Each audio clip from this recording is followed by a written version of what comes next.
Greetings, MacNNers. It's time once again for the podcast, episode 58 of the MacNN podcast.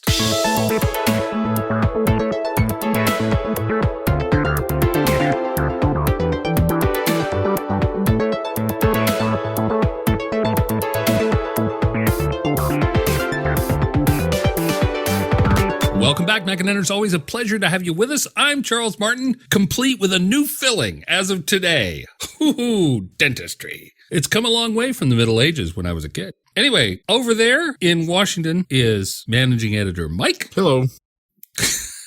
Who's feeling a bit taciturn today. Well, no, I have a lot on my mind. It's true. You know, a couple of things I'm excited about, a couple of things I'm not excited about, and we're going to cover some of them tonight. So. Yes, it's true. And possibly one of the reasons why you're getting the curt mic to this week is because a lot of what we have to talk about today makes us grumpy. Yeah, it's another Statler and Waldorf podcast, I'm afraid. It's grumpy old men. But on the other hand, baseball season has started, so how bad could it possibly be? Very good. Finally, some senators that do something. That'll be nice. I see what you did there. Except the only problem is they're called the Nationals, the Washington Nationals. Oh, that's and they're right. not even my team. They're my local team. Yes. But as I was born and raised in Massachusetts, I have a genetic imperative to root for the Red Sox. Well, why not? You know, great team. I think it's a great team. Well, to be fair, I was with the team when they were really bad. I suffered through the dark years, so I'll take the victories where I can get them. Yeah, exactly. Because we've just started with all this sports talk, and neither one of us is Keith Olbermann, I'm going to have to link to Garfunkel and Oates' Go Sports Go song, because it's great. There is a connection. The MLB.TV app is excellent. Yes. Yes, that's and true. That's how I'm watching it. I'm an ex-military member. I got 35% off my subscription. It's already cheaper this year because of the settlement of a class action suit. Oh. So I got the entire season of live baseball, and I don't have to worry about blackouts for $74 with my discount. Wow. That's a reason to join the military right there. Well, no, it isn't. But you know, it's an added bonus. And so I said, hey, look, it's an ex-military discount. I'll take that. And how much is it? Yeah. Wow, 35%? Yeah, I'll do that right now. Yeah. So if you're listening, you're ex-military, go to MLB.TV, and there's a little button for Verify Military Service. There you go. An extra MacNN deals just for you. Just for you, assuming you're ex-military or currently in the military. Yes. You can only be one of those two things. Oh, yeah. If you're like pre-military, then nope. You never joined the military, then nope. In the military or out of the military. There you go. I will hold on to anything positive that we can talk about on this podcast because we have a whole bunch of negative to get through, and we might as well get started right now. So we're going to start off with MacBundler. Now, we're really the only site that's been digging into this, and I'm going to let Mike do most of the talking on here because he's the point man on this. Yeah, this has been a wacky saga. But I want to start with the same disclaimer that we had last week. Those of you who heard it last week, I'm sorry, but I'll keep it short. Most bundle sites and most bundle deals are awesome and great ways to get great software for cheap. So we love bundles. We don't like bundle bad actors, and we think we found one. To make a long story short, last year we were promoting the Bundle Cult bundles, and they were pretty good deals, decent software, decent price. So we were promoting the Bundle Cult bundles last year because I said, okay, well, I haven't heard of any problems with anything, and so let's run with it. And a loan developer contacted us and said, well, they're scammy. Mm-hmm. I looked a little bit because we're constantly busy. I couldn't immediately find anything and said, okay, this is one guy with a business gripe. I'm not going to worry about it. He'll sort it out. We got more and more developers contacting us talking about problems, and we started looking into it, and it took us a couple of months. It took me a couple months to get all my ducks in a row until the beginning of October. We said, hey, there is potentially a problem with this group of bundles not paying developers. Mm-hmm. So 6 months passed. Right. And on the beginning of April, we get an email saying, hey, we're back. We've got a new bundle. Please help us promote it. And I said, what? And so I contacted the developers again, and none of them who were complaining they hadn't been paid. They still hadn't been paid, including Mariner Software, by the way. Yeah. And so we ran the article again with a couple new things we found out. So fast forward again to Tuesday this week. which is the day after our last podcast where we talked about this. And we heard from Dan Kingsley over at Mac Bundler, and he was a little confused and couldn't figure out why developers are saying that they hadn't been paid, and he hadn't heard anything to that effect, and he would look into the saga. But the problem with that is some of the things he said didn't quite add up. Yes. So we looked into Dan Kingsley, we looked into Bundle Cult, we looked into the senior management of the whole Bundle Cult group, and how can I put this? We have a lot of evidence supporting the fact that Dan Kingsley may not be Dan Kingsley. We have a lot of evidence suggesting that the man he's blaming, Samuel Okwada, I'm sorry if I'm mispronouncing this name, we have a fair amount of evidence suggesting that these two personas are the same guy. So are we 100% certain? No, but we are fairly certain. Dan Kingsley doesn't seem to exist in any other context other than involved with Mac Bundler. Yeah. Samuel Okwada graduated from UA Norwich, a UK university, and he graduated depending on what Mac Bundler says and depending on the actual graduation record, which we have in 2014 or 2015. I'm sorry, which one does the University of East Anglia, that's the school, what does their graduation record say? Kingsley Samuel Okwada. And what year? 2015. Okay. Last year. Samuel Okwada's Facebook page says he graduated in 2014 with a pharmacology degree. Oh, but he could have stayed in school to get another. He could have very well gotten a pharmacology degree in 2014 and a degree in chemistry the following year. There is a significant amount of overlap. Yeah. But on the other hand, there's no record of Dan Kingsley having graduated from UA Norwich. Right. Or attended. Or attended at all. Here's the thing. I'm willing to dismiss this part of it. Because had the developers been paid, this wouldn't be an issue. Right. Nom de plumes on the internet are not that uncommon. But the problem is there are developers who have not been paid. And our conversations with him, he tried to obfuscate that a little bit, saying, well, it's Samuel's fault and he's gone. I haven't contacted him and I don't know where he is. There are two possible answers. One answer is they're the same guy, so he certainly knows where Samuel is. And the other possibility, albeit remote, is that they're family, which I don't believe that he doesn't know where his brother would be or his cousin would be. I guarantee you that one of these two situations is the case. Yeah. So fast forward to today now, where he issues an apology to the developer community and the Mac community as a whole. And what he wants is 100 licenses from the developers he wronged to start a new bundle to pay them back from what they were owed in the first place. Hey, I know. If we keep digging, we'll end up in China. Well, the developers are talking about it, and no one wants to go on the record with what they're thinking about it yet. And that's fine. We are not saying, developers, this is what you need to do. Yeah. What we are presenting is what we've always done, is we're presenting what we've discovered and the facts that we found and saying, here's what we got. Yep. So we have 3 articles on the site about it. We have the article from October, which is also the article from last week. We have an article from Tuesday, which we updated Wednesday and Thursday. And we have the article from today. The article from today obviously has the newest information, although it may not be entirely complete with the data from Tuesday for Thursday, because otherwise it would just be this monumentally long article and no one would ever read it. Right. The funny thing about all this to me is that he keeps trying to put the blame on other people, but now he's trying to do something to rectify it. But the really odd part is that we've asked him a lot of questions and he just skates over most of them. The identity issue he doesn't even acknowledge. Yeah. In the latest email, the apology email that he sent out to all the developers, it included 2 email exchanges, and one of them was with Mariner. And the Mariner crew over there decided to ask him directly, we know you're the same guy. Which alias are you? And again, we don't have it 100%. We have it 95%. But he didn't even acknowledge that this was a question that was on the table. And we have a lot of documentation, including a public Facebook profile, the graduation record. We have some company foundation records, which we haven't published yet. Malcolm talked a little bit about that on the One More Thing podcast on Wednesday. Basically, that from the companies registered in the UK, you can find out who officers are in a company and when the company was founded and if they paid their taxes or if they haven't paid their taxes, if they're overdue. And I'm not really going to delve into that right now. It's a long, entangled situation. And what I want is this. What Mike Worthley wants, managing editor of MacNN, is I want an amicable solution for all parties. That's what I want. Right. The developers deserve to get paid for having participated in this bundle. They already take a huge cut when they are in bundles. They take a huge cut off their usual price. So yeah, if you look at the bundles, it'll be 10 apps for the price of 1. So instead of a sale where you're making, say, $18, you're making 2. And you're hoping that, like in the Steam distribution model, that volume of sales will make up for It'll attract a whole bunch of new users. Exactly. The biggest issue I'm having with this, and I honestly don't remember if I brought this up last week, is digital downloads, the cost for the developers is negligible. It's not zero, but it's negligible. Yeah. What isn't free is supporting these users. Yeah. And that's the problem I'm having with this, is the developers didn't get paid, and that's terrible. But now they've got, say, 400 new users with support questions and issues and problems that takes time to deal with these people. Yeah, it literally costs them money. The other thing I don't get, I hope maybe you can explain this a little bit better to me, is that... And maybe I can, and maybe I can't.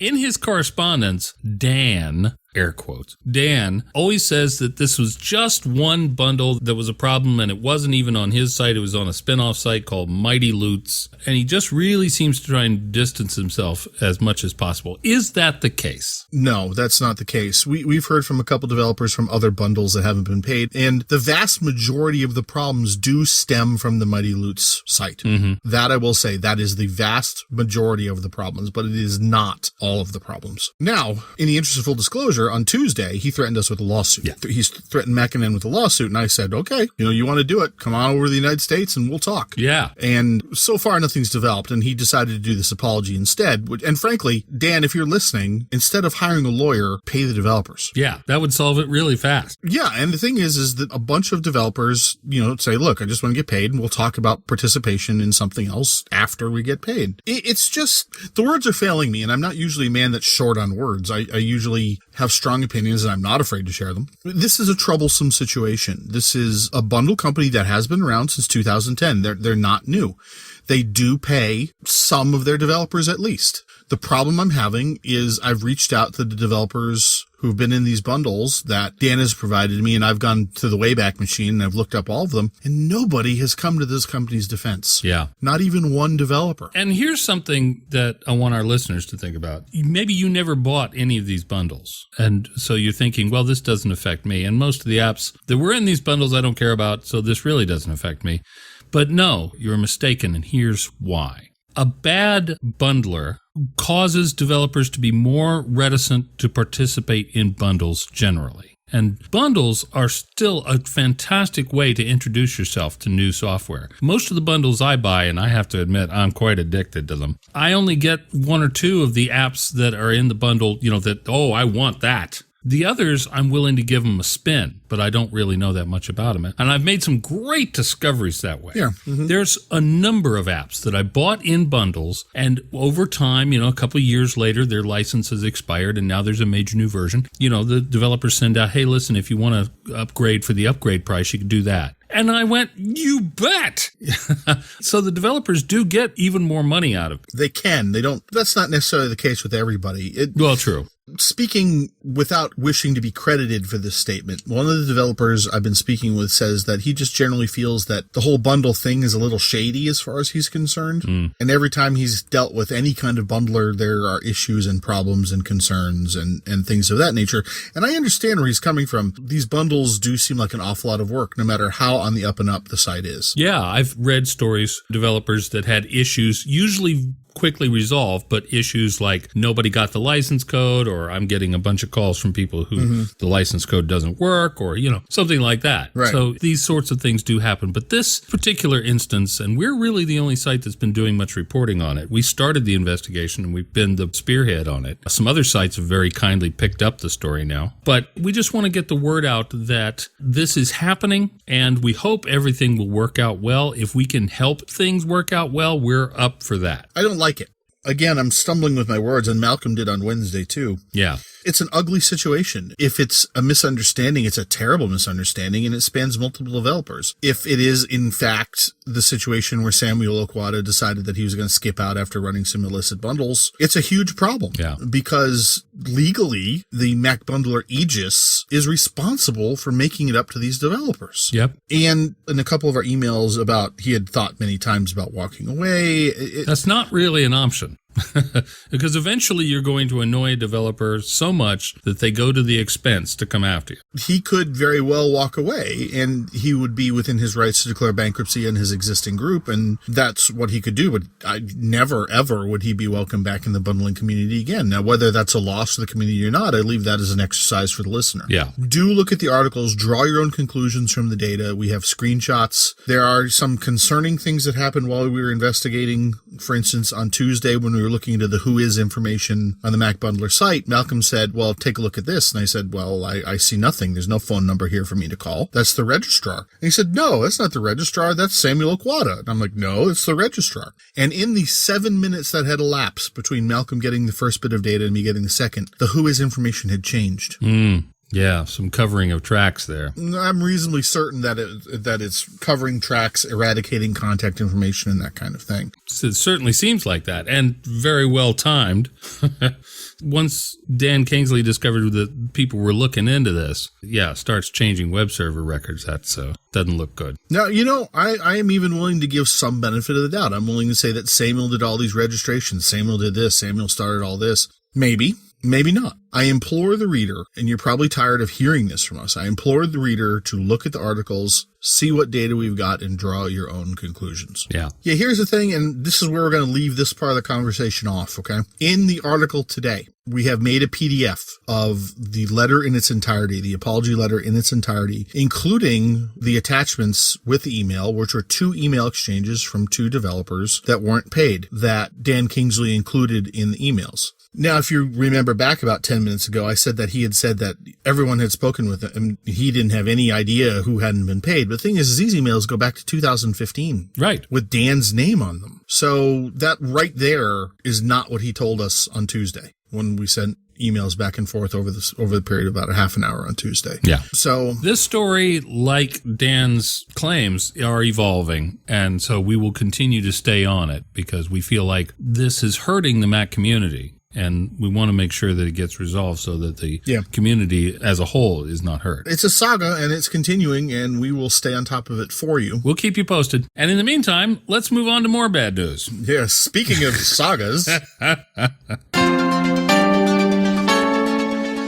Well, there's obviously still yet more to say in the ongoing, indeed, saga, epic, really, tale of encryption, the Department of Justice, and the FBI. Did anyone really think this was over? I know, right? Well, it was weird. I guess there's a lot of things to think about these days, politics and all. So everybody's just kind of, that's done? Okay, move on. And, no, not done at all. So much more going on. I'm afraid to say that this is probably going to be at least a short segment on this show for years to come.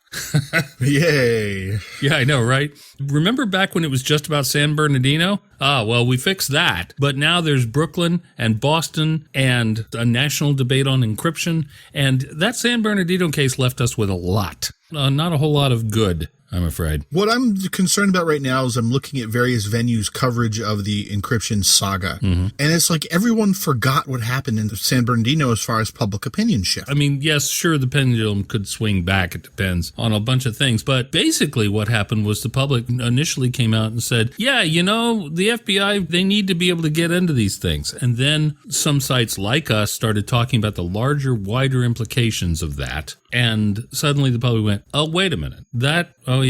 I see what you mean. Well, this seemed to be a case of we got the breaking news right away and we covered it right away. Mm-hmm. And CNN said one thing about it. We said something else about it because, frankly, we're better at this than they are. For tech news? Oh, yeah. And it's like over a couple of days, the large news venues decided they were going to look at specialist media. Mm-hmm. Yeah. Some of the interns brought up something, So their coverage got a little more refined. We did very, very specific polling, which I don't understand why CNN didn't do. And this is clearly cut across educational and party lines. Yeah. But even in our polling that we took a couple weeks after the incident, it showed a seismic shift in what people were thinking about the case away from the FBI's point of view. Yeah, it was essentially a 60-30 flip. Yeah. And a couple other major polling things had seen that, but no one was as transparent with demographics as we were about the polling. The Brooklyn case, which we reported on the end of last year, mm-hmm. It's an iPhone 5S running iOS 7. Right. Secure Enclave, old iOS. An interesting mix, and it's going to be interesting to see if anything can be done in that case. Well, here's my issue with this. The guy has already pled out. Yeah.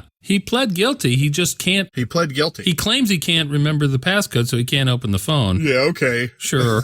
All right. Right. But very understandably, even if he could remember the passcode and said so, his lawyer would stop him because he would be self-incriminating. Well, I'm not sure what the law in New York is. A number of states, they will hold you for contempt and they will give you additional obstruction of justice charges if they order you to unlock your phone and you don't. Right. So New York strikes me as the kind of state that would have rather draconian penalties for that kind of thing. If you live in New York, I'm not giving you a hard time. It's just in my experience with New York laws, they seem to be on that line. Wait a minute. You said you were a Red Sox fan. I see where this is going. It doesn't mean I hate New Yorkers. I just don't like the Yankees. I mean, who on the Yankees actually lives in New York? Come on, give me a break. I know, right? For those of you who haven't kept up with it, the Brooklyn case is, again, about a meth dealer who has pled guilty to the charges. There is nothing more for them to get in terms of prosecuting him. Yeah, if I'm not mistaken, his sentencing hearing is in 2 weeks. Yeah. So there's no justice to be served here, which is a requirement of the All Writs Act. There's no investigative demand here. Nope. There's nothing. They just want to go on what we used to call, this is exactly what happened in San Bernardino. They just want to go on a fishing expedition because there might,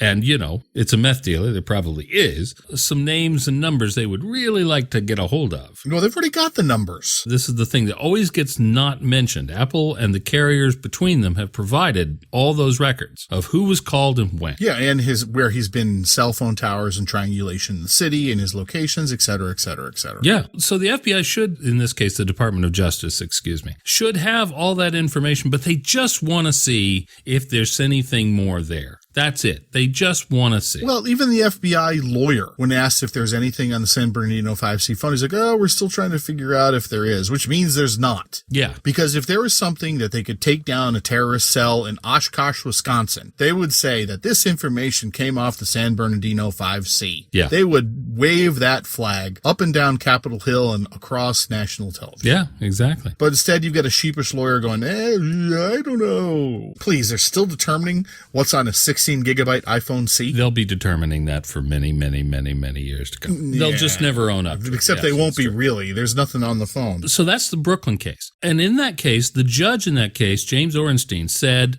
no, you can't use the All Writs Act this way. No, period. In fact, the judge excoriated the government's case. I mean, he destroyed it in his ruling, a very strong ruling that is probably going to stand up on appeal. But yes, the DOJ is going to try and appeal it. Yeah. Now, let's move over to Boston, because the action has moved over there. Yeah, this is an iffy one. I'm not super fond of the direction this is taking. This one's downright weird. Now, I don't remember the details of the case in Boston, but I do know that, in fact, the judge in that case did issue an order, just like the San Bernardino judge did, probably in the same manner without telling Apple until after it was already done, so they didn't get a chance to defend themselves. But anyway, issued an order based on the All Writs Act compelling Apple to assist the FBI. But yeah, this is the interesting part of this. Specifically ruled out if the only way to assist the FBI is to decrypt encrypted material, don't. You can't. This order does not go that far. It's just compelling them to do what they would have already done by just being asked. In regards to these cases, I think that for the 50-50 split, the United States government needs the specter of terrorism. Yeah. Maybe nuclear terrorism for that. People have used that. What if there's a nuclear bomb somewhere in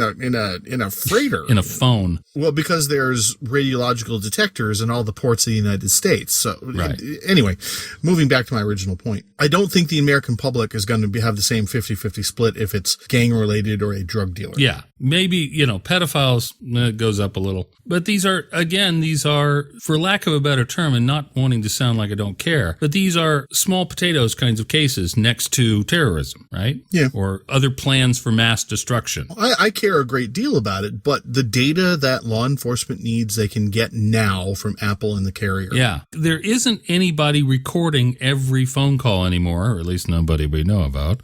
And so, back in the good old days of last decade, you could have asked for the contents of a given phone call and probably gotten them. But that just isn't around anymore. And so the most you're ever going to get, whether you have access to the phone or not, is who called who when. The Wall Street Journal published an article today that talked about how Apple's first unlocking of a phone happened in 2008, and Apple helped the Department of Justice write the court order to get it done. Yeah. Let's look at this for just a second. Okay, it's 2008, so the iPhone is brand new. We're still trying to noodle some of this stuff out.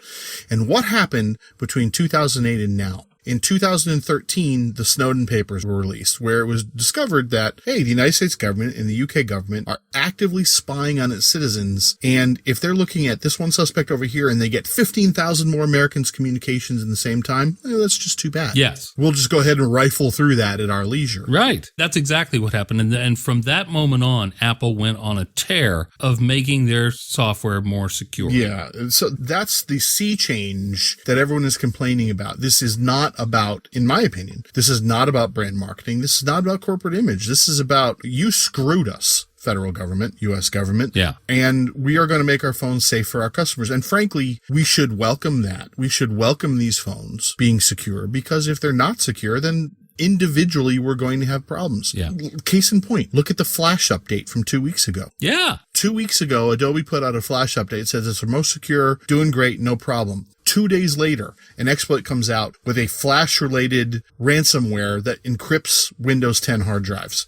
But the flaw exists in Linux, OS 10, and Windows. It's just the malware was coded for Windows. Right. It was just lucky that we did get it. So you're telling me we want our phones to be less secure? Yeah. If you're arguing that phones should be less secure because that makes the government's jobs easier, welcome to ransomware, because that is exactly what you are going to get. I joke a lot about infinite monkeys on infinite keyboards. But the minute that the criminal element gets an idea that Apple has got this tool, has put hooks in the iOS for them to hook it up to a box at Cupertino and decrypt this phone, they are going to figure it out just by force of manpower alone. Or the good old-fashioned way of bribing enough people. Yeah. It happens. In America, it happens. Not just some South American or African country. It happens here. That's why Apple is correct in saying that the only approach is absolute security. And yes, some people will abuse that privilege, that right of absolute security, for harm. I have news for you. All of our rights, every single one of them. Go through the whole Constitution and you will find examples, plenty of them, of individuals abusing those rights. But we're not talking about giving away any of the other ones. I still want to hear from somebody who justifies saying, well, my right to have a gun, there's going to be shootings, and that confirms my right to have a gun. It's just the price we have to pay for that. I cannot figure how if somebody thinks that they think that, oh, we should have less secure phones. Right. In the same breath. I mean, it doesn't make any sense to me. I can't make that connection. So if somebody, if you as a gun owner say that shootings are the result of us having guns and that's fine, it's a constitutionally protected right. If you can explain that thought process to me in regards to a similar viewpoint you have with cell phones and they should be less secure in the interest of security, you please talk to me about it. I really do want to listen to your thought process and how you get from point A to point B, because I can't figure it out on my own. And Mike is our staff conservative, incidentally. Well, yeah, don't get me wrong. I do believe that with some limits, your right to own a gun is constitutionally protected. Yep, I do too. Okay, I don't think you deserve to have a 5-inch deck gun taken off a World War II submarine in your front yard, mind you. Right. But it's in the Constitution. You have the right to bear arms, and I'm fine with that. Yeah. Yeah, me too. That's just, how I roll. But this whole making phones less secure in the interest of popping it open in case of a terrorist examination, no. Sadly, this is one of those issues, kind of like guns, where there doesn't seem to be much middle ground. It seems to be very black and white. When it comes to encryption, it is, I'm afraid, because either you have it or you do not have it at all. Which brings me around to Congress's effort to try and fix this. Oh boy. After those hearings that they had, I was actually kind of impressed because quite a number of the Congress people demonstrated that they'd done a little bit of research, that they'd read a little bit about it, that they had the beginnings of an inkling of a smidgen of an idea of what was going on. And some of them admitted that they didn't. That was also kind of refreshing. But I think Tim Cook may have made the biggest mistake of his life when he said that the place to solve this security issue is in Congress, because we've just seen our first effort from them at this, and it's the worst piece of legislation. I'm using legislation as a euphemism for another word. Well, based on how it's written, it feels like it was written in 1997. Well, that's probably how old her computer is. Dianne Feinstein is one of the sponsors of the bill. There's another sponsor whose name escapes me at the moment. But this is just the most regressive bill, and clearly written by somebody with absolutely no grasp of technology at all. oh, what could possibly go wrong? Well, essentially, this bill, which I don't think will get anywhere, thank goodness. I don't think so either. But this bill would just essentially outlaw encryption of any kind. Let's ask the CIA how they feel about that. It does and it doesn't. It classifies some of the more advanced encryption methods as weapons grade. Like, if you remember back in the day, you couldn't ship G3 and G4s to Iran. Yeah. It's a puzzling bill, which the White House says that they won't support, but they also haven't said that they'd veto it either. Right. In the Boston case, we have a judge that's ordered it, but it's in limbo because Apple has refused that order and the government hasn't replied yet. So that case is kind of on hold. Yeah. During all of this, while this was going on, the FBI did come out and actually say a little something about what they discovered. Not information on the phone, of course, because they will never say anything about that. But they talked about, in broad terms, the method that they used. And all they really said about it was that it would only work on older phones running older software. Well, the reason for that is the secure enclave. Right. The secure enclave in the phones is what keeps track of the login attempts. And on the iPhone 5C and 5, it doesn't have the secure enclave. And as such, the flash memory keeps track of your login attempts. And thus, there's actually a hacker box you can buy right now for about $300 that you can wire up a phone to, and it will aggressively cut power to the motherboard. Yeah. In other words, it will bypass the attempt limit and let you keep trying. But the secure enclave says no to that. Right. In fact, the secure enclave was created precisely because that problem emerged. It's an interesting technology. I see why it works. I don't see why it costs so much, other than Celebrite could charge as much as they wanted for it. The biggest issue I'm having with this, in all this, is the FBI's had a contract with Celebrite since 2010. Yeah. There's no way they didn't know that this tool existed. There's no way. The only thing I can think of is that they discovered some new flaw that works on that phone, and so technically it wasn't covered under their old contract, so hey, it's new contract time. No, that's, in my opinion, that is a steaming load of crap. Yeah, I agree, but I can't think of any other reason why the FBI just gave $250,000 of our tax money to them for something they already had. Under contract, no less. Well, I don't think they had it. I think they knew the machine existed, and I think they had to buy it. Wow. Good price. I guess these guys used to work for the Department of Defense, paying $250,000 for a $300 box. Well, my point with the whole Celebrite thing is, and having the contract for so long, is just looking at that, and they've had this contract forever. Mm-hmm. I mean, this is clearly precedent setting. They clearly wanted this to set precedent. And they have already said that since the San Bernardino ruling wasn't contested by Apple, that they're going to use this as precedent. Which directly contradicts what Director Comey has said multiple times, including after all this. Just last week, he said it again. Yep. Oh, we didn't mean to set a precedent. Yeah, okay. This is why nobody trusts you anymore. You seem like a nice guy for the most part, but this is why nobody trusts you. Because you've literally just lied to us. Nobody likes that. Here's the thing. Ex-Submariner. I know there are government secrets, and I understand why there are government secrets. Yeah. And those government secrets help keep me safe when I was under the water doing things in the name of my country. Right. Okay, I get that. But when it comes to a matter of law enforcement, where this is, a terrorist cell or something like that, I think that after the Snowden revelations, I think that we need a little more transparency and a little more oversight, and I don't think we have. Yeah, I think that would do a lot of good. If the government could just come out to whatever extent it can and say, look, this is why we need to do this. But this obfuscation and deception, quite frankly, on the part of both the Department of Justice and the FBI, in this case, leads to conspiracy theories. An article that we published on Friday, some outside observers, people, security experts that we've been talking to about some of this stuff, have flat out said that they think the Department of Justice is challenging the ruling in Brooklyn because they expect to lose the challenge. They've decided their best bet is to fail in court so that they can then go to Congress and say, well, the courts don't give us what we want. You have to. And thanks to people like Dianne Feinstein, they could get it. Apple's not suing to find out what the FBI's flaw was. Yeah, that's something else. But in an ironic twist, they may find out anyway. Yeah, the FBI is supposed to make us more secure, right? Yeah, well, that was the idea. So, and they're not going to share the flaw willingly to make us more secure? Yeah, and since they keep referring to it as a flaw, even though we think we know what method they're using, which isn't really a flaw, by continuing to refer to it as a flaw, they're letting hackers know there is something there and you need to work on that. So they're not helping. But here's the funny part is Apple has said we're not going to sue because whatever this flaw is, in the normal course of our product development, it will probably be closed. It only works on older phones as it is. And most of our users now are on something, the 5S or newer. So it's already disappearing. These flaws have a short shelf life. Oh, yeah, that's a good point. I hadn't even thought about that. Apple's numbers on just the iPhone 6 family are impressive. Yeah. It's like, what, 62% are on an iPhone 6 or newer? So you see what I mean? It's got to be at least 70% that are on something that the FBI says they can't get into. And next year it'll be much higher. And the year after that it'll be 100% or so, or close to it. But ironically, because the DOJ is challenging the ruling that went against it in Brooklyn, during that appeal, the DOJ may have to tell the court what the method is because they'll have to prove that it doesn't work on newer phones. Yeah. This will be a key element in whether or not this order should be reversed. Yep. Oops. They may have shot themselves in the foot on this one. Yeah, it's...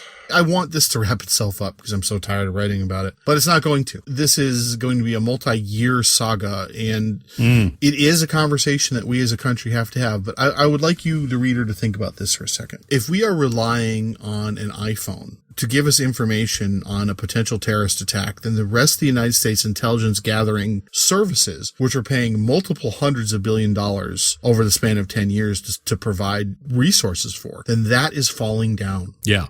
Exactly. If the iPhone is all we have, then we as a country, as far as intelligence gathering, we're failing. Because there are just so many other options. There's been a couple of terrorist attacks in other countries recently. Well, yes, and they're using that as the encryption boogeyman, but the Paris attacks were on open, unencrypted text message, is what they're being coordinated by. Yep. And the Belgium attacks, we have pictures of the suspects without getting into their phones somehow. Yeah, earlier today, they arrested a mastermind who was in Paris, and now they think he was involved in the newest attacks too. But again, there is no evidence that any of these people used any kind of encryption. Exactly. Although some will. But, this is the point. Is there other ways to track this stuff down? Sure. And if we're not doing it, we're making a huge mistake. Yes. I want to leave you on this point. America is in an election year at the moment, and politicians are all universally, from both parties, held in fairly low regard. You about to say reviled? Is that the word you're looking for? That may be the word I want. I think syphilis is doing better in the polls than any of the presidential candidates, which is a sad fact of life. But there you go. But I just want to say this. I don't know which political candidate you like. I know which one I like. But if you hear any politician on television talking about technology, it will be a sad and painful experience because very few of them, very, very, very few of them really are on the ball with this. Well, we wrote an editorial about this 2 years ago now. 2 years ago. Maybe we should think about rerunning it. And I want to say that this is an epidemic problem from both parties and even from candidates that are fairly with it. Technology is a weak spot. They know how it works, but they have staff that do it all for them. Or certainly if their machines break down, they just hand it over to their tech guy. Yeah, you know what? I don't need them to know how to take apart computers. Well, no, of course not. But it is becoming increasingly obvious, as it was with the copyright fight, which is, by the way, still going on. Yeah, not over. No, it's not over. But the lack of basic education gives us bills like the Feinstein bill. Yeah. And so there does need, I think the day has come that as part of, if I make the joke that America needs to bring back a civics class, I think all Congress people and all White House people need to bring back tech briefings. This needs to become much more of a thing than it is now because the amount of poor judgment in terms of technology and the way to govern it is just astonishing. And in some cases, because it's coming from so high up, frightening. The internet is a series of tubes. Right? I mean, that's endemic. That statement in itself. That was one nutball congressman from Alaska. I get that, but how much different is everyone else's tech knowledge? I mean, other than that one guy who allowed his kid to charge $1,800 in Steam games on an election card. Yeah. Or Kanye West, for that matter. Oh, the next Steve Jobs, yeah.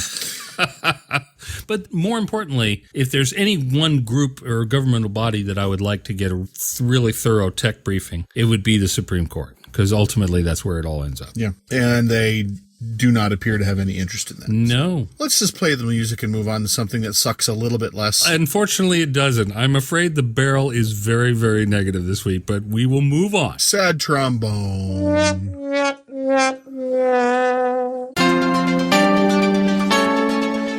You know that friend that you used to have and you guys used to be so tight, and then all of a sudden they became Hare Krishna. Or, they just went off in a completely different direction very suddenly and very confusingly. And you were left with, is that even the same person? Did we have those adventures? Was that a dream? Well, the good news here is I know where you're going with this, and I think we're going to come at this from slightly different angles for once. So you go ahead, and then I will go ahead. Well, let me talk broadly, first of all, about the concept of subscription software. Generally speaking, I'm not against it. For professional level apps that often cost into the thousands of dollars, I'm not against it. And the reason I'm not against it is because so far, those kinds of companies that have tried the subscription model have done something very smart, which is price it very, very cheap. The most well-known example is, of course, Adobe. For $10, you can get Photoshop and Lightroom and, a few other peripheral goodies like that for $10 a month. Photoshop's a program that sold, when it was a standalone program, it sold for $800. So you guys can do the math. How many months is that? A lot. That's how many. And you'd probably have to pay on it for about 6 years before you made back that cost. And we're talking about continuous upgrades and full support and all the rest of it. Nice. Microsoft, same idea, $7 a month for the whole enchilada of Microsoft Office plus OneDrive plus some other lovely extras. Microsoft, in this case, actually seems to be updating their Office suite. They seem to be patching the Office suite more often than they ever have for OS X. So in some cases, particularly in expensive software, one of the big problems, 3D or CAD or some of these other models, the problem was that they would get huge sums of money once every 5 years when they updated it. The subscription model actually gives them the incentive and the financing to be able to continually upgrade it. I get about, I would say every 6 weeks or so, there's an Adobe update, and I'm just on Photoshop. Thereabouts. Yeah. But for people who make a living on this software, $50 a month for the entire suite is nothing to them because that's their base hourly for just talking to you about a project. So, it's not that big a deal. And that was the smart move. They priced it in a smart way. So even the people who have been resistant to subscriptions like I was in the beginning have thought, okay, you know what? That is worth the money. On the other hand, and I have often raised this point, what if every program that you used, what if every program, even just the programs in your dock right now, count them up, if every one of those charged you $6 a month, let's say, that's really going to eat you alive. Yeah. Adding up everything, Office and Photoshop and Netflix and an ebook service and Amazon Prime and everything else and Apple Music and extra storage for Apple, you can, just that alone, you're looking at $100. Yeah. And I'm a member of most of those things you just described. That adds up. My rule of thumb has been that I'm against subscriptions if it's not a program that I either consume voraciously, like Apple Music, or that I can't make a living off of. That's to me, that's a good rule of thumb. Mm-hmm. Today, well, actually Thursday, we're recording this on the 8th, so it just happened yesterday. A company that makes a darn useful bit of software, several pieces of darn useful software, actually, and a company that we like very much, Smile, used to be Smile on my Mac, have decided to do a number of things. One is they put out a new version of Text Expander. They announced a new Windows version of Text Expander. This will probably be awesome for Windows people because it's a great little piece of software, but it used to sell for $25 or $30 outright, what we call the perpetual license, meaning that it'll run until the OS no longer supports it, or you've moved on or whatever. So $25, and it used to get major versions about every 2 to 3 years. So you're looking at over, let's say, a 5-year period, let's call it $60. Thereabouts. On Thursday, they went subscription with it. Now, this already violates my first rule. Nobody makes a living off Text Expander. They save enormous amounts of time using Text Expander. But if time is money, I guess I can see where they came up with this stupid idea. But it's a stupid idea, you guys. Mainly because they also broke the second rule, which is don't overprice it. And they did. It's $4 or $5 a month. So that's, let's call it $60 a year. And so now, instead of paying $60 over 5 years for this useful, handy, lovely utility, now you're paying $60 a year, and you haven't got any choice in that matter. Unless you give up the program, you have to pay it. Let me step in for just a second here. Mm-hmm. Part of the problem I think companies like Smile are running into, where they're starting to mess around on the kernel level with some things, is Apple keeps changing the damn kernel, and they're doing it annually. Yeah. That's not zero expense. There's no reason why, regardless of even what the Mac App Store does, where there's no such thing as a paid upgrade, this has to be a paid upgrade because it's a major change every time the kernel changes. I don't use Text Expander. I don't use any of those utilities at all. The last time I used something like that was Quickies. Oh, believe me, I use Typinator, but I have used Text Expander in the past. They're both great products. And there's another one called Atext, also a really great product. And I use none of them. And Williams loves them. Mm-hmm. I do too. As a concept, William loves this type of thing. And he looked at Text Expander, the new version of Text Expander, and he was puzzled by the necessity for monthly subscription. But this is an almost inevitable shift in software development as kernels change, as backbones change, as security needs to be constantly updated. I think that we're going to be seeing more things like Text Expander go software as a service and less ownership. But on the other hand, we're also dealing with a culture that has a problem paying $10 for a mobile game that's outstanding. Yeah. Has no problem with paying $6 for a cup of coffee, but well, a cup of really super nice fancy coffee. But here's my problem. If they had come out and said, we're going subscription, and so we're now pricing this at $1 a month, they'd get precisely the same amount of money that they got under the perpetual license model. Well, that really depends on how often they're planning on major updates to the software now, doesn't it? But this is the thing. The fact that they announced Text Expander 6 is when they brought this out, but Text Expander 6 is almost identical to the previous version. The changes are so tiny in this one. They're mostly prep for future changes, but they're so tiny that there's really no compelling reason for anybody who has the perpetual model Text Expander 5 to upgrade. That was dumb. Let me toss something out there for you. Quark Express has got a new version shipping any day now. Yeah. And their last new version was last year, and you did the review on it. Massive review on it. 2-part review. Never done that before. Yeah. And because like a lot of people, we dropped out of Quark, maybe went to InDesign or maybe just stopped using it entirely. And then 5 years, 7 years later, you go, oh, I wonder what's up with them. Yes, but if you bought last year's version of Quark and you want this year's version of Quark, it's going to cost you $300. Yeah. Well, that's a fraction of the full retail, but yes. It is. The full retail is $1,200. Yeah. But yeah, if they're going to do that every year, that is absolutely just as bad. But for the most part, again, $300 is a negligible amount of money to a Quark designer. I suspect I'm going to ask William to talk to them about this a little bit and see if we can't do the developer insight with them a little bit more about this. And I think he's done this with them before, but I think it needs to be revisited. And I'm going to talk with William about it. We're going to see where that goes. Yeah. Hopefully they would be willing to give us their side of the story.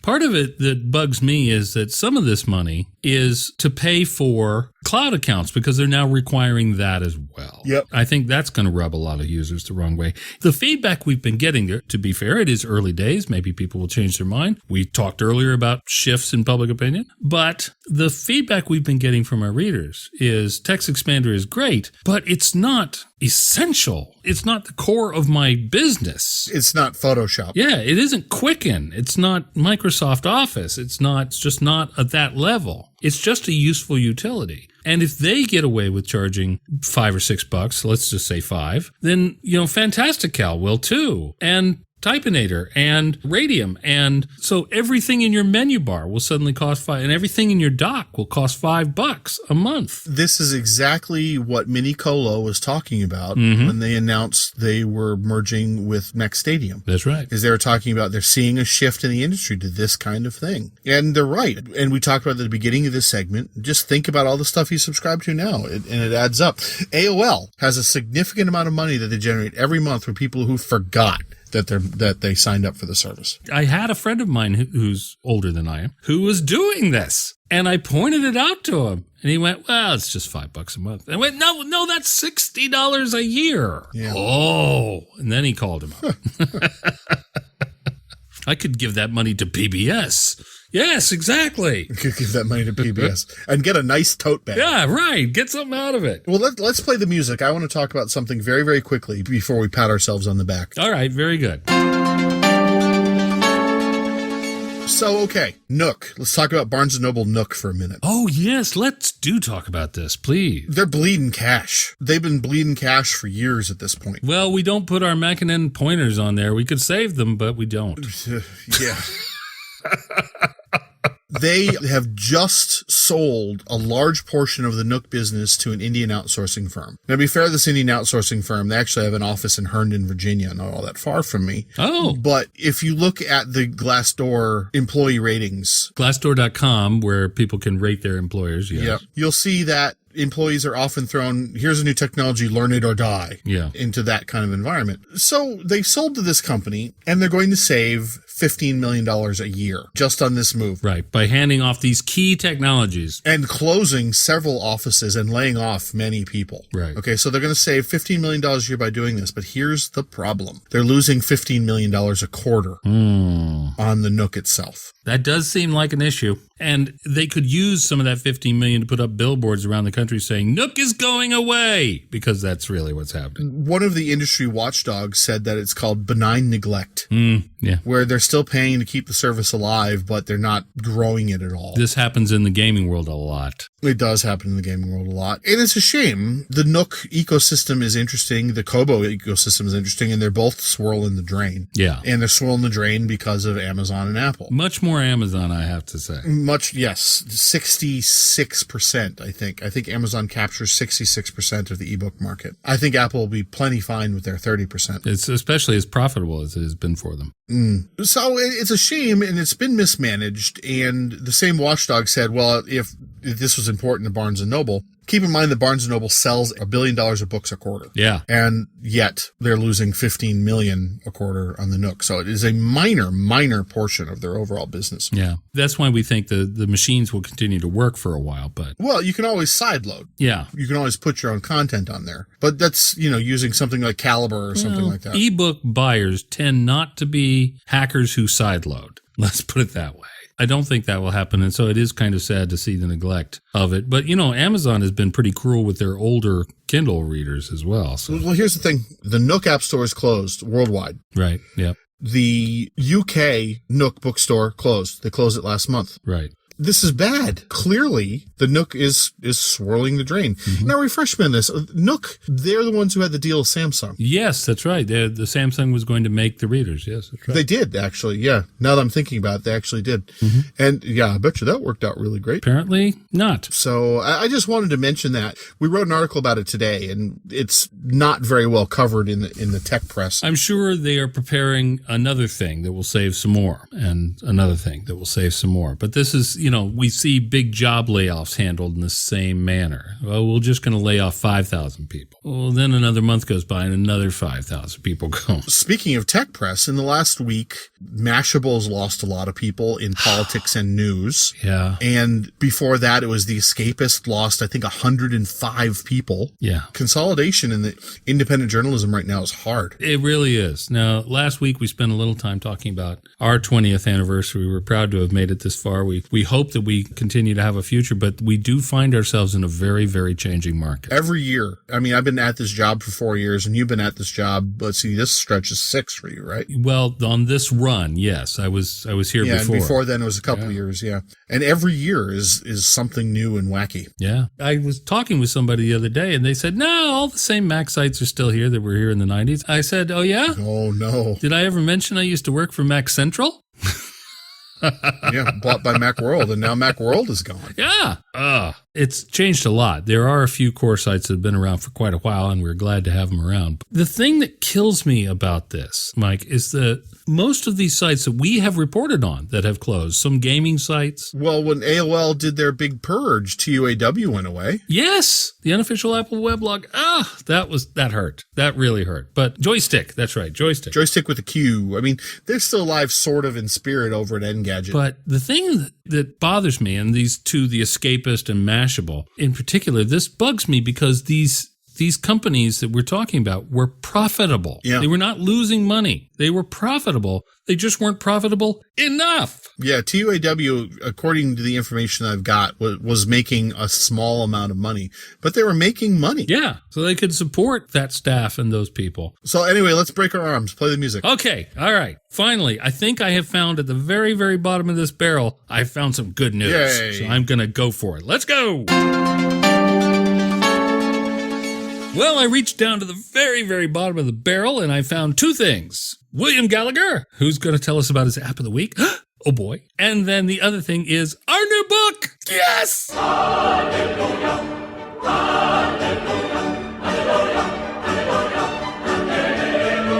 It is the third volume of MacNN Pointers, and if I may be so immodest to say, it's the best one yet because it is really grouped together well. We like this a lot. The new one is called Work Better with Utilities. And I teach a lot of Mac classes. I work with a lot of different levels of computer users, from super expert on down to brand new novice. And I find that utilities folder is the most neglected part of everybody's Mac. Many people don't even ever go into it. And so we've put together a book of our best pointers columns on this subject. From very useful third-party utilities to what is in that utilities folder? What does it do? So if you've ever wondered, and believe me, there's some great stuff in there, get the book. It's only $1. It's an ebook. It's available on Kindle and on iBooks and not on Nook. Fantastic.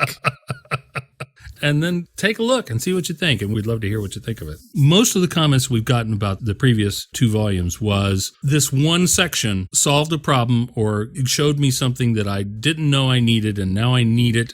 So the book paid for itself with just that one little section. And we think that you'll find several of those little gems in this volume. It's volume 3, Pointers Work Better with Utilities. And if you like it, leave a review. One other thing, we always mention this when the Pointers books come out, but I think it's a unique feature, and I'm proud of it. It was mostly Mike's idea, so I'm giving him the credit here. But we decided that these ebooks are about teaching people to get more out of their Macs, right? So why stop with just the reader, just the one reader who's bought the book? We have a license in there that says if you're teaching a class or a Macintosh user group using some of the techniques and tips and tricks that we've put into these books, say that you got them from us, but please feel free to go ahead. Spread the word. This is some carefully selected stuff. It is not intended to be all-encompassing. No. If you do a preview of the book, you can get the table of contents for all of our Pointers books, and you can say, yep, I need that, I need that, I need that. And if there's nothing in there you need, then don't buy the book. Right. Yeah. It's that simple. Yeah. And it's $1. There'll be another volume that deals with other stuff. Yeah. We're thinking about one just about music apps and about the whole changing music scene. There's lots of tips to get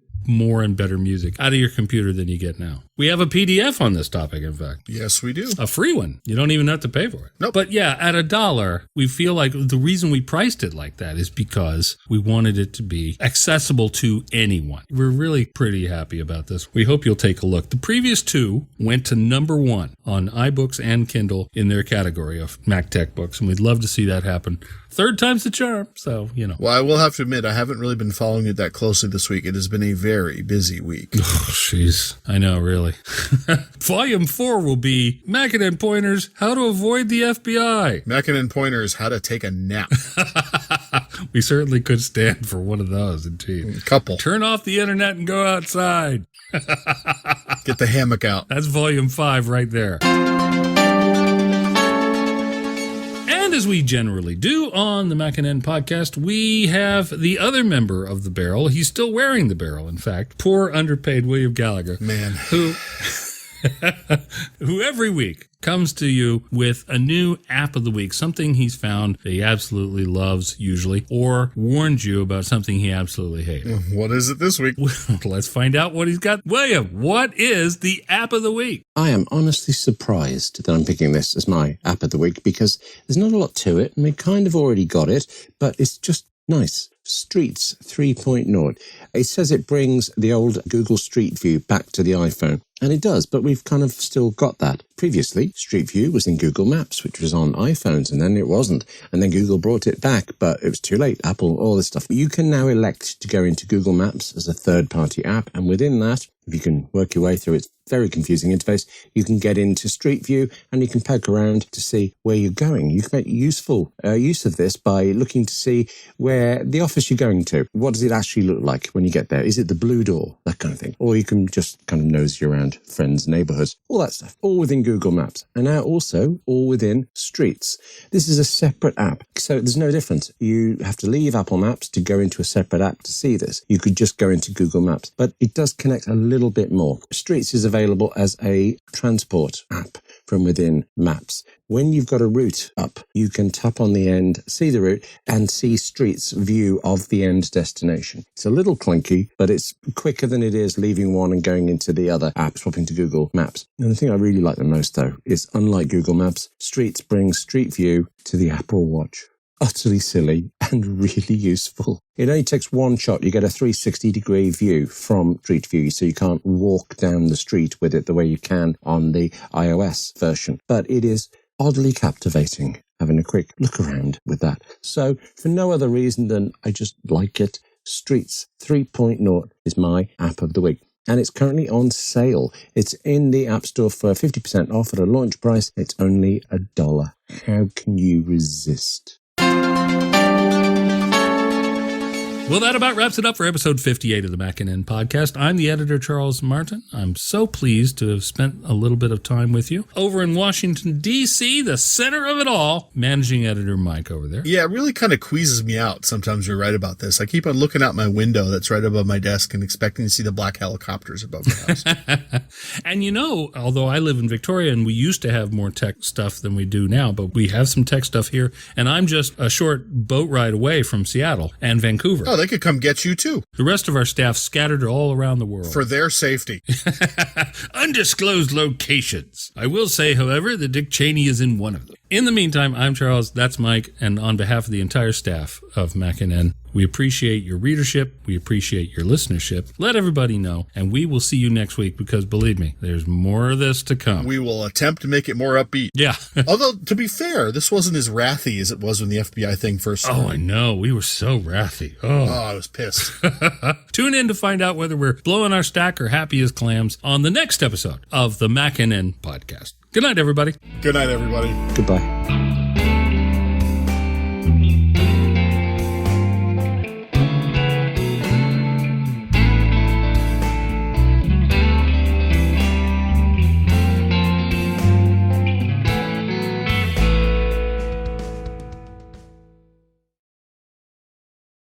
Let me toss in a cough drop here. I'm having some rhinitis. Refreshing lemon butt flavored. Okay, that's the episode title now. Okay. People will listen just to find out what the hell that's about. And it'll be cut out, probably. So that's fine. Probably.